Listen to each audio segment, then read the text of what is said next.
Today on what I read today, it's Akira Volume 4,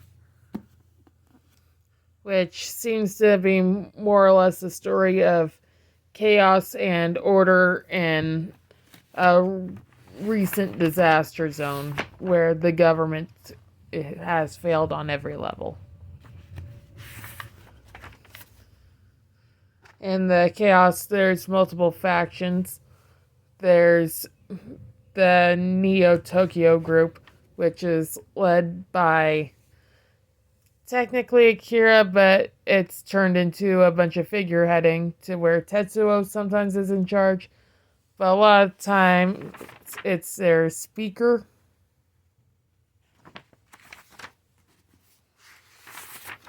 Who's actually doing a lot of the communication. So in a way, they're both Akira and Tetsuo are figureheads, but they're also the only ones with any actual power in the group. And everyone's chaotic and trying to keep some people from getting supplies while trying to keep their group getting stronger and stronger.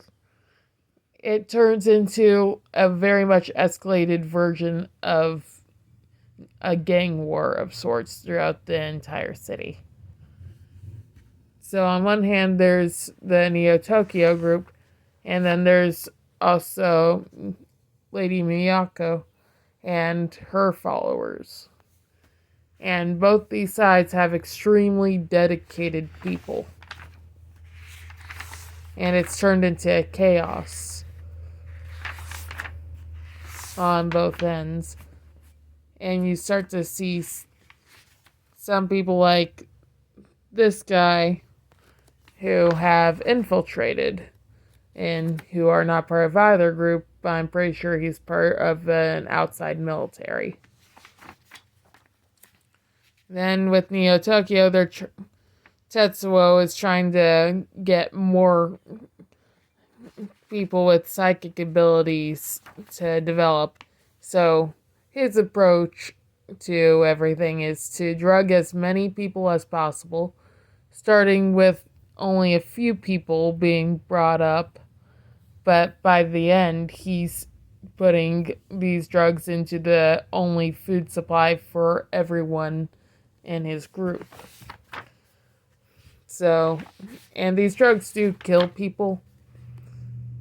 It's just, it starts to slowly weed out the weak as time goes on. It also shows what will happen to women in this type of environment, because it's the one industry that will never die. And it's seen in disturbing scenes around here where we meet Kaori, who's the only survivor of all these, I guess you would call them prostitutes.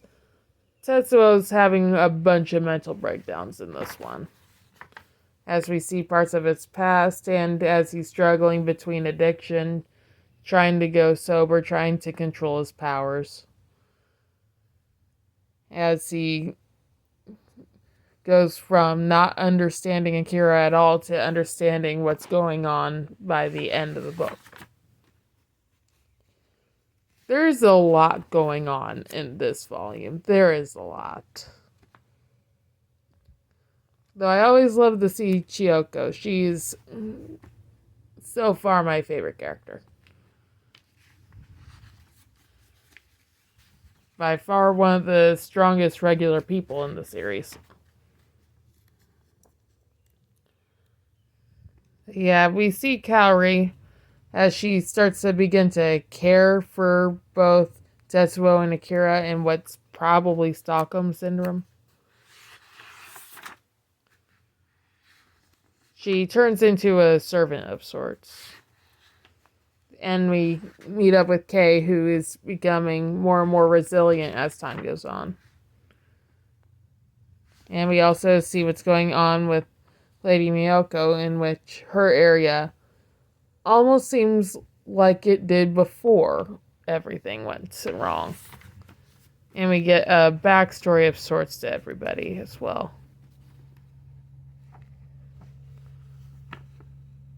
We get the side plot that's not going to be important here, but it'll be important in the next volume between Ryu and the infiltrator. Drug addiction is a massive theme in throughout all of Akira. And this is kind of where it goes to a head when Tetsuo tries to get clean. And here's the speaker.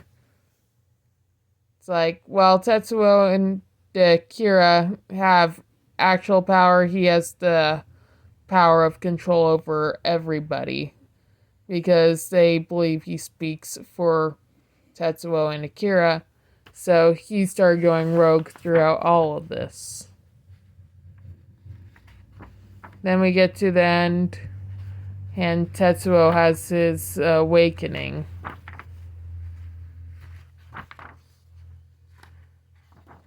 And by the end of the book, he's on the same playing field as Akira as he finds him.